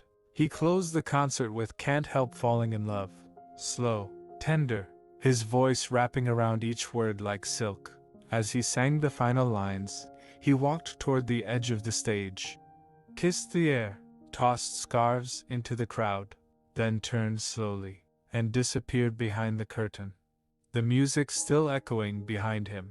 The broadcast reached more than 1 billion viewers, a moment of history, a moment of unity, a moment of grace. But for Elvis, it was something quieter, something simpler. It was music, it was connection, it was what he had always loved most. After the show, he returned to his suite overlooking the ocean. He stood on the balcony as the waves rolled in. The sky had gone dark. The stars were beginning to shine. He didn't turn on the lights. He didn't speak. He just stood there, letting the wind move through his hair, letting the salt settle on his skin, listening to the quiet, to the sound of the tide, to the rhythm of his own breath. And in that stillness, he smiled. Not a smile for anyone else, just for himself. He had given the world something honest, and the world had received it. In the days that followed, he stayed on the island, took long walks near the shore, ate simple meals with his team, watched the sun set from a quiet hill outside town. Locals greeted him with kindness.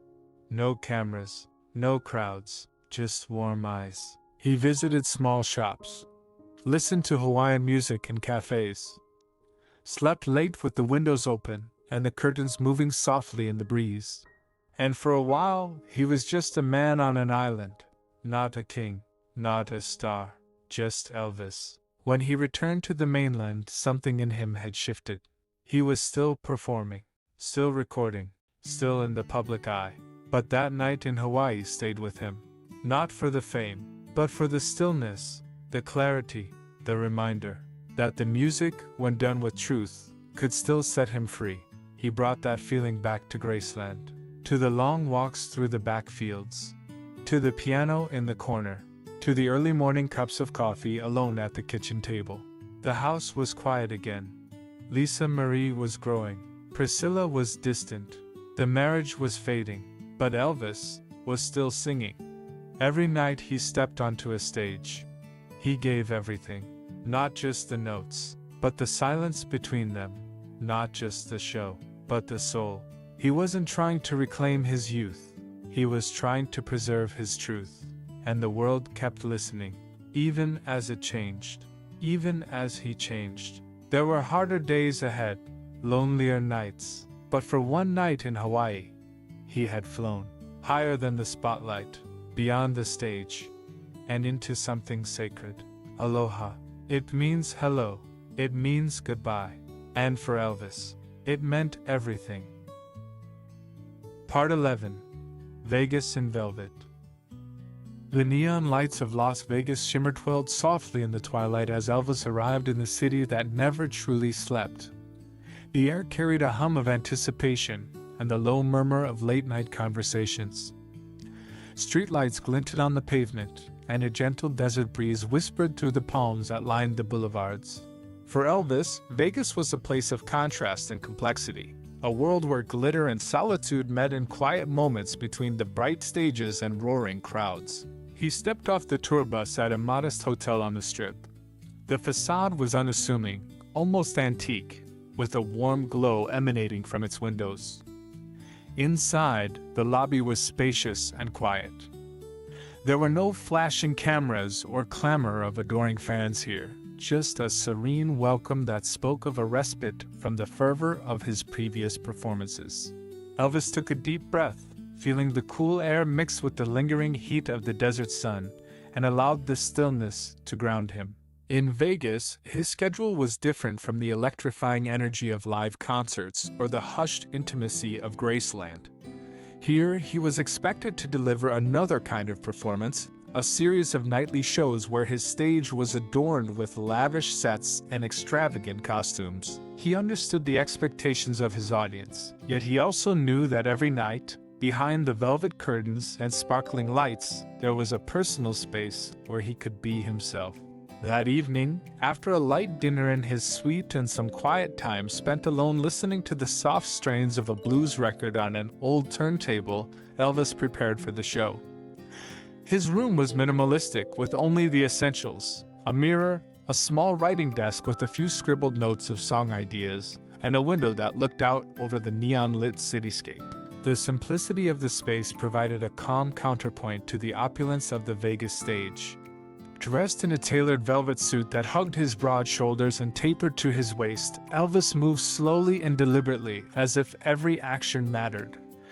His hair was combed back neatly, and his eyes held a measured calm. In the mirror, he saw not just the icon of rock and roll, but a man carrying decades of memories, triumphs, and quiet sorrows beneath his gaze. He paused for a moment, letting the reflection speak to him in silent reassurance, a reminder of where he had come from and what he still hoped to find. He arrived at the theater early, greeted by the hushed conversations of crew members and the soft tapping of shoes on the polished stage floor. The stage itself was a masterpiece of design, dressed in deep burgundy drapes and bathed in gentle golden light. Large, plush seats faced the stage, and the atmosphere was one of expectant elegance. There was no wild chaos here, no roaring fans or frantic calls for encore.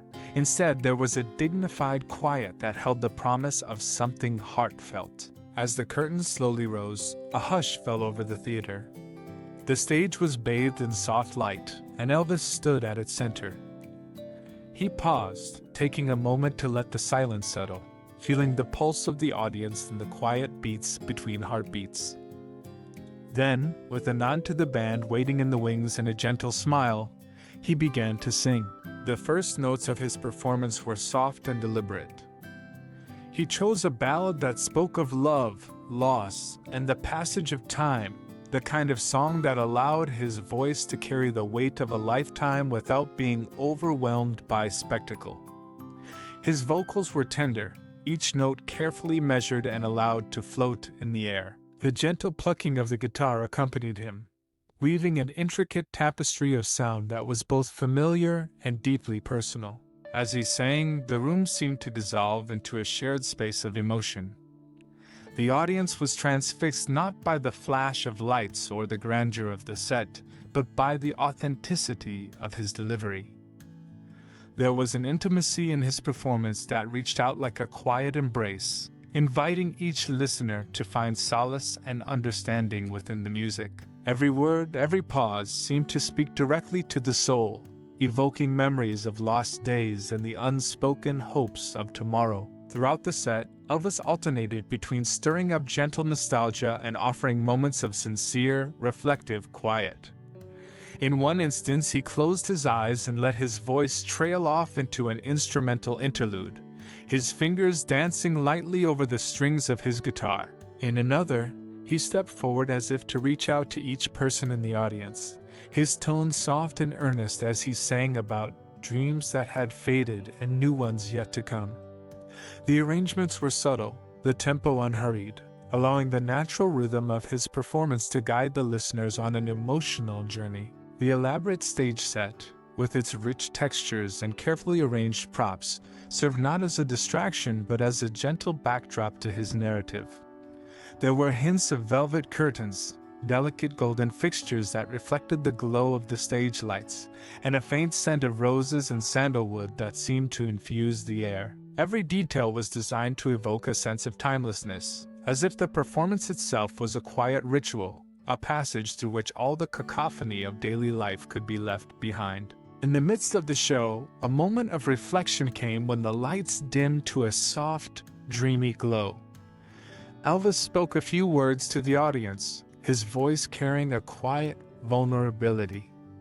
He talked of the journey that had brought him to this point, the simple beginnings in Tupelo, the struggles and triumphs, the loves and losses that had shaped his path. His words, delivered in a slow, measured cadence, held a truth that resonated deeply with everyone listening. It was a reminder that behind the glittering image and the roaring crowds lay a man who had fought tirelessly to remain true to his own heart. As the set continued, the performance took on a more introspective tone. Elvis introduced a song that had not been among his greatest hits, but one he had recorded in solitude on a rainy afternoon at home. The melody was soft and haunting, each note a tender whisper against the silent backdrop of the theater. The audience, captivated by the delicate artistry of the moment, leaned in closer as if to catch each nuance. In that instance, the elaborate world of Vegas melted away, leaving only the raw, unadorned power of the music. After the final song, a long pause settled over the room, punctuated only by the soft, lingering sound of the guitar being gently set aside. For several breathless moments, there was nothing but silence. Then, slowly, the theater erupted into a subdued, heartfelt applause that seemed to rise from the depths of every seated soul. It was not the clamorous cheer of a stadium concert, but a tender, appreciative murmur, like an old friend finally acknowledging a truth long held. Backstage, as Elvis removed his costume and changed into simpler attire, he carried with him the quiet satisfaction of a performance that had gone far beyond entertainment. In the solitude of the green room, with only a few members of his entourage around him, he allowed himself a moment of introspection. The rush of the stage receded into the quiet background, replaced by memories of early mornings and hushed conversations. He thought of Priscilla and Lisa Marie, of Graceland and Memphis, and felt a deep, abiding gratitude for the contrast of his life, both the moments of intense spotlight and the equally vital yet quieter times of reflection. Later, as he drove back to his hotel in a rented car that hummed along the quiet Vegas streets, the city's bright lights blurred into soft lines against the dark canvas of night. He remembered the applause, the nods of understanding, the glimpses of shared tears in the audience.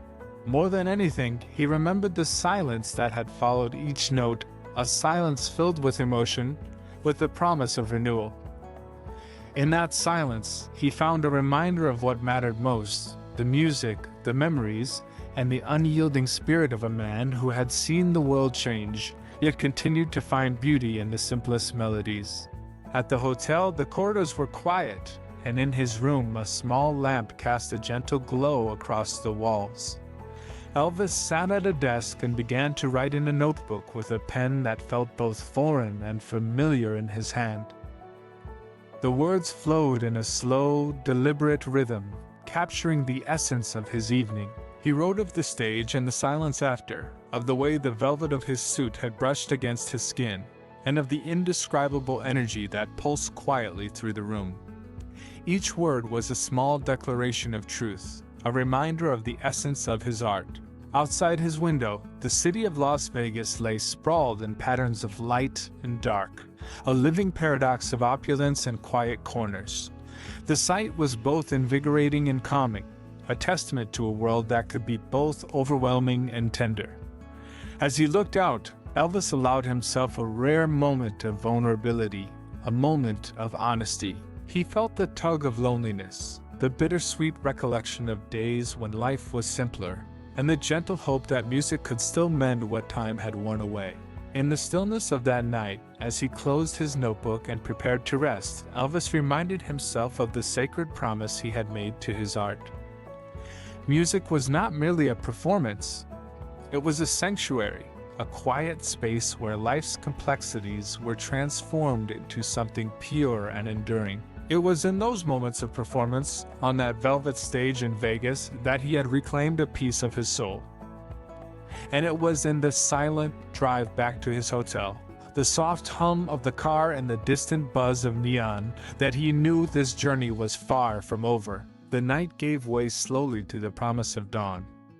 In his restless dreams, the echoes of the performance mingled with memories of home, with the gentle lull of a Mississippi breeze and the soft strum of a guitar.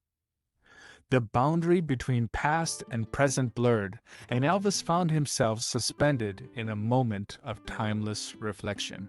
He knew that every performance was a step on an endless journey, a journey that led him through moments of dazzling brilliance, through solitude, and ultimately toward a deeper understanding of himself. As sleep finally claimed him, the voice of the music whispered softly through his dreams, a reminder that even in a city built on spectacle and excess, there remained a quiet, unyielding core of truth. And in that core lay the promise that no matter how far he traveled or how bright the lights shone, he would always return to the simple, profound power of his own song. Part 12. Behind Closed Doors. The gates of Graceland stood as they always had, tall, ornate, and silent. Just beyond them, the long driveway curved gently through trimmed hedges and peaceful lawns toward the familiar white columns of the mansion. Birds sang softly in the morning trees. A breeze rustled through the magnolia leaves, and all around the quiet hush of a home that had slowly grown more sacred with time. Inside, the hallways were cool and still. The sound of Elvis's boots echoed faintly against the tile floors as he moved through the house. He didn't speak. He rarely did when he was alone. It was the early 70s now. His shows in Vegas still drew crowds. His albums still reached the charts. But fame no longer stirred excitement in his chest. Not the way it once had. Not the way it had when he first heard his own voice on the radio or stepped onto a stage with nothing but a guitar and a dream. Now the lights felt hotter, the days longer, and the silence when it came felt heavier. Graceland had become his refuge once again. But it was no longer just a home. It was a world apart. A place where the outside could not reach him unless he allowed it to. He spent most of his time in a few favorite rooms. The living room, where sunlight poured in through the tall windows and shimmered on the white carpet.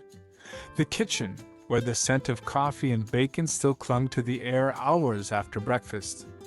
The jungle room, with its green shag carpet and carved wooden furniture, where he often sat for hours just listening to the sound of water bubbling from the indoor fountain. The piano was his companion on quiet days.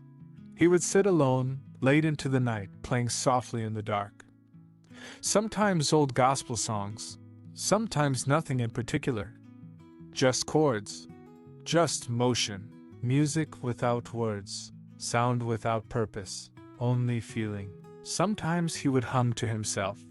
Not full songs, just a line, a phrase, something unfinished. There was no one to perform for, and in those moments, that was the gift. Lisa Marie's laughter still echoed in the halls when she visited. She was young, full of life, curious about everything. He doted on her. Let her run barefoot through the house, held her in his arms and kissed her cheeks until she giggled. She brought a light into his eyes that hadn't been there in a while. But Priscilla was more distant now.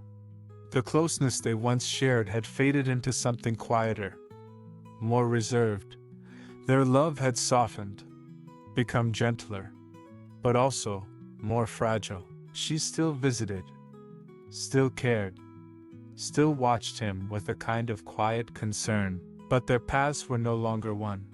They had lived so much life together, and yet somehow, in the space between concerts and quiet mornings, something had shifted. There was no anger, no harshness, just time. And time, as Elvis knew all too well, had a way of moving things apart even when no one meant it to. He kept himself busy, not with schedules or meetings, but with rituals. He would wake late, often just before noon. Eat breakfast at the kitchen table. Eggs, toast, orange juice, sometimes a peanut butter and banana sandwich, sometimes nothing at all. He wore robes around the house, moved slowly, let the hours pass without urgency. Some days he watched television in the dark, dozed off during old westerns, left the screen flickering into the early morning. Other days he walked the grounds, talked to the horses, greeted the staff with a soft smile and a nod, asked about their families, listened without rushing. He still rehearsed, still sang, still wrote down lyrics on scraps of paper he kept in his pockets. But it was quieter now, more private. Sometimes, in the middle of the night, he would sit in the jungle room with the lights turned low, a single lamp casting a golden circle across the shag rug. He would talk with friends, old bandmates, the Memphis Mafia, his inner circle. They played cards, told stories, laughed in low voices. But sometimes, he would drift, fall silent, stare at nothing for long stretches, lost in thought. They didn't question him, they let him be. He had become more sensitive in those years, more reflective, at times more withdrawn. The weight of the world was not on his shoulders, but it had pressed against him for so long, it left a permanent ache. Fame never left a man untouched, and Elvis had carried more of it than almost anyone. He began struggling with sleep. His nights grew longer. His energy faded. Doctors were called, prescriptions written, pills sorted and stored in bottles with quiet labels. The entourage tried to help, kept the house running, made sure he ate, rested, smiled. But some things could not be reached from the outside. He was kind through it all, still generous, still thoughtful. But more than ever, Elvis lived behind closed doors. The man who had once danced across national television, who had held the world in his voice, now moved carefully through the halls of his home. He didn't speak of fear, but it was there, not loud, not overwhelming, just quiet, like the still air before a storm. He still performed when he could, still boarded planes and walked into hotel lobbies flanked by his friends, still stepped onto stages in front of thousands of adoring fans. But the energy it took to do so was growing. He was tired, more than tired, but he pushed through, not out of obligation, but out of love. He still loved the music, still loved the way a lyric could rise in the room and settle in the chest of every listener. He still loved hearing the audience fall silent during a gospel song, still loved the way the piano keys felt beneath his fingers. And so he kept going. He recorded in the jungle room, late night sessions, his voice still rich, still full, but slower, more worn. He recorded Moody Blue, Unchained Melody, songs that carried weight, songs that knew sorrow, songs that felt like farewells whispered in soft rooms. He didn't say goodbye. He never did. He only stepped back, further into the quiet, further into the stillness, and Graceland wrapped itself around him, not as a castle, not as a stage, but as a sanctuary. The walls held his memories. The carpets carried the soft imprint of his footsteps. The piano, untouched by anyone else's hands, held the sound of his final notes. Behind closed doors, Elvis lived, not loudly, not boldly, but truly, softly, quietly, and always, with music. Part 13. The Final Curtain. The summer air in Memphis was heavy with warmth. Cicadas buzzed lazily in the trees that lined the quiet streets. At Graceland, the magnolia leaves trembled softly in the late afternoon breeze. The white columns of the house gleamed beneath the sun, standing still and silent like guardians of memory. Inside, the lights were low. The house was quiet. Elvis moved slowly through the familiar rooms. His steps were softer now, his breath a little shorter. The world outside still watched him, still called his name. But inside these walls, time passed in its own rhythm. He sat by the piano most evenings, just for a little while. Sometimes he played, sometimes he didn't. He would rest his fingers on the keys, feeling the coolness of the ivory. Sometimes he pressed a single note, let it hang in the air. Sometimes he whispered a line from a song he hadn't finished, or closed his eyes and hummed the chorus of a hymn he'd known since childhood. His voice, even now, was still rich, still deep, still full of something no time could take. But it was different, slower, more fragile. Like a candle lit in a quiet church. In the last months of his life, Elvis still performed, still boarded planes and walked into arenas filled with flashing lights and roaring fans, still sang under the weight of expectation, still gave more of himself than anyone ever truly saw. But behind the curtain, his world was growing smaller. His body was tired. The years of touring, of studio lights, of sleepless nights had taken their toll. So had the medications, the prescriptions, the routines created not for indulgence, but for survival. Sleep was hard to find, energy even harder. And yet, he kept going. Because the music mattered. Because the audience mattered. Because something inside him still believed that every time he walked onto that stage, he could still give something true. And he did. Even when his steps were slower. Even when he leaned on the piano bench to steady himself. Even when his hands trembled slightly before the first note. He sang. He reached for the microphone with grace. He closed his eyes and let the song carry him. Unchained melody. Softly, as I leave you. And the audience, they listened. Not with the wild cheers of the early days, but with something deeper. They knew. They heard it in his voice. The strength it took. The love it held. The farewell tucked inside each lyric. He returned to Graceland after every tour, and the house welcomed him back. The rooms were quieter now, the halls darker. Some nights he stayed up late, walking slowly through the home, past the photos, past the curtains drawn tight, past the piano. Sometimes he stood on the back steps and stared out at the trees, listened to the breeze in the branches, let the night hold him, let the silence remind him that he was still here, still singing, still home. Lisa Marie came to visit. Her laughter still lit the house. She was older now, still full of questions, still full of life. She would curl up beside him on the couch, ask him to tell stories, sing a silly song, hold her hand while they watched cartoons. In those moments, he smiled, truly smiled. For her, he was not the king. He was Daddy, and he held on to that with both hands. Priscilla came and went. Their love had changed, grown into something more like friendship, more like respect. She cared deeply, watched him closely, wished he would rest, wished he would stop pushing so hard. But Elvis had never known how to do anything halfway. Not love, not music, not life. He had always given all of himself, even when there was less left to give. August arrived with its thick heat and golden light. The calendar was full, more shows ahead, another tour, another plane.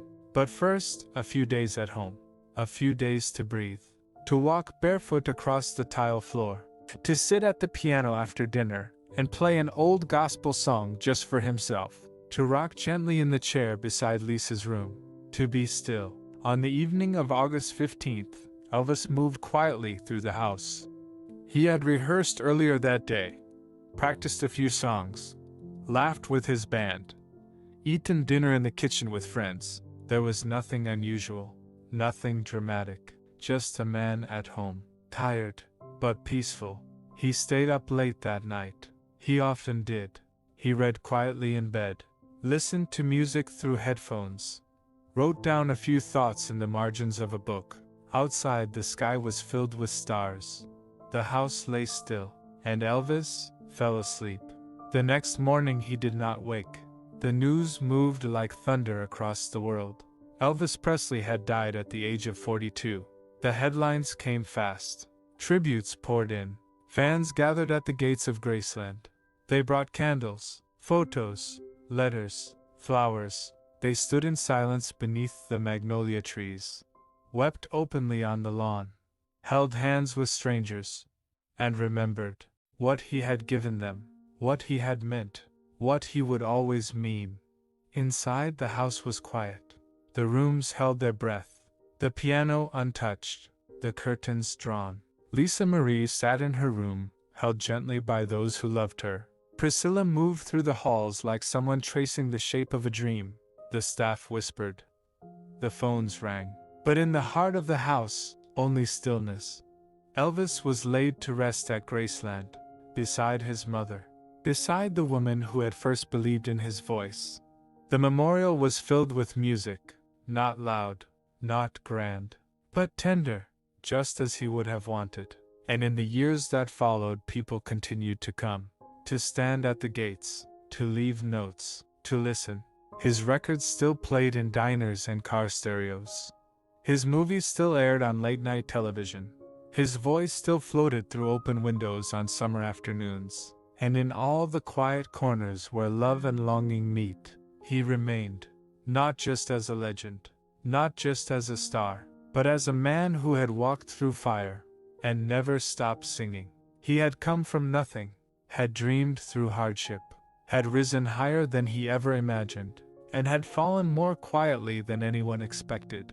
But through it all, he gave his music, he gave his heart, and in return, the world gave him love, not perfect, not always kind, but real.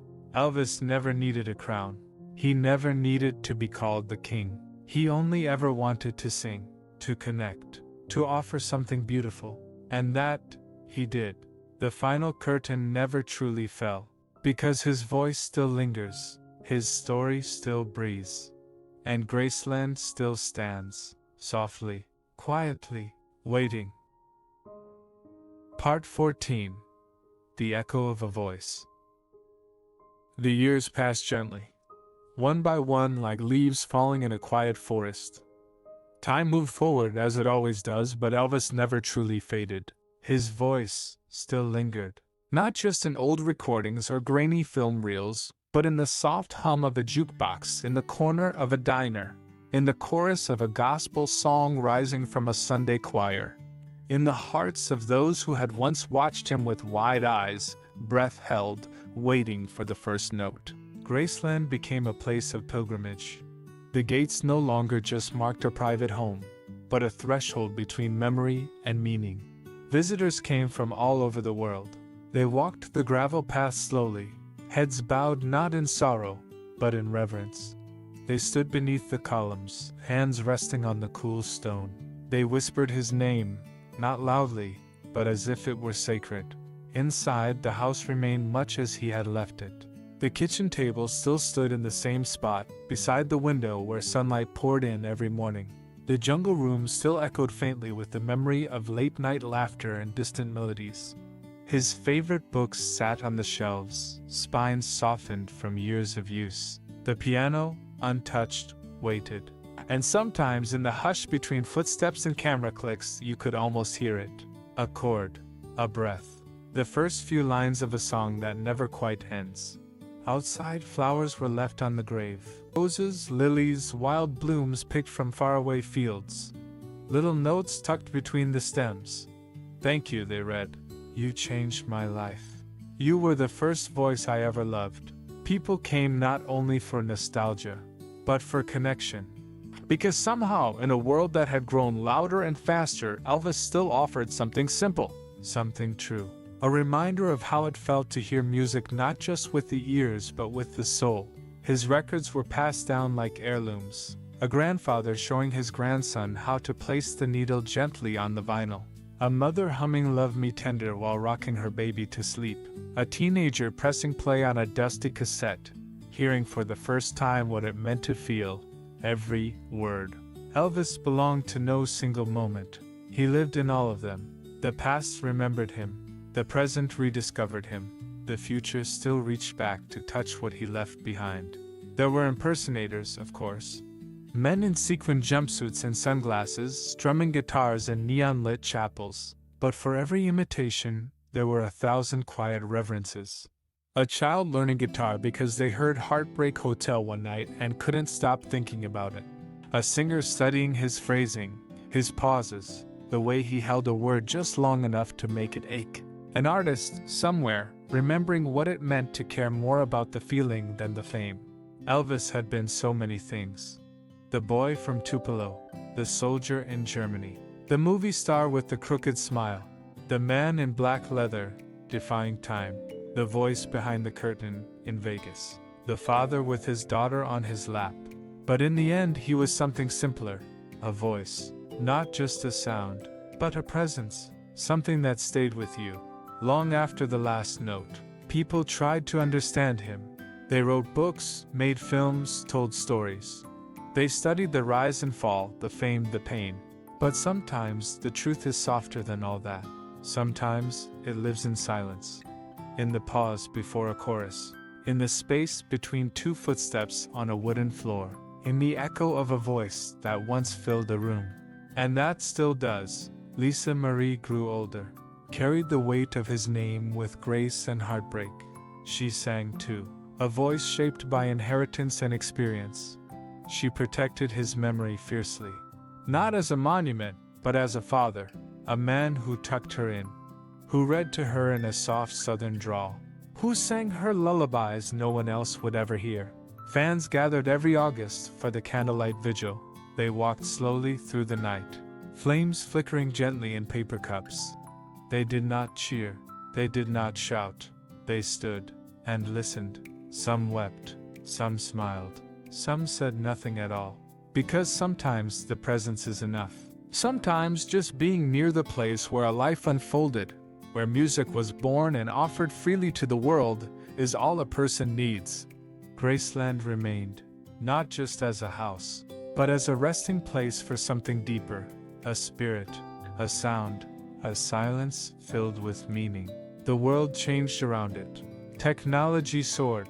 Trends came and went. But there was always Elvis, still waiting in record bins, still glowing softly on screens late at night, still dancing in black and white, still reaching out with a voice that never learned how to fade. He had never set out to become a symbol. He had only ever wanted to sing. But the world had crowned him. And in return, he had carried that crown quietly. Not always easily, not always perfectly, but always honestly. And that honesty, that deep, aching truth, still carried weight, still made hearts stir, still made eyes close in the quiet. And remember, not the glitter, not the noise, but the music, the man, the moment, the echo of a voice that once belonged to a boy from Tupelo. And that now belongs to all of us. Part 15. The House That Sings.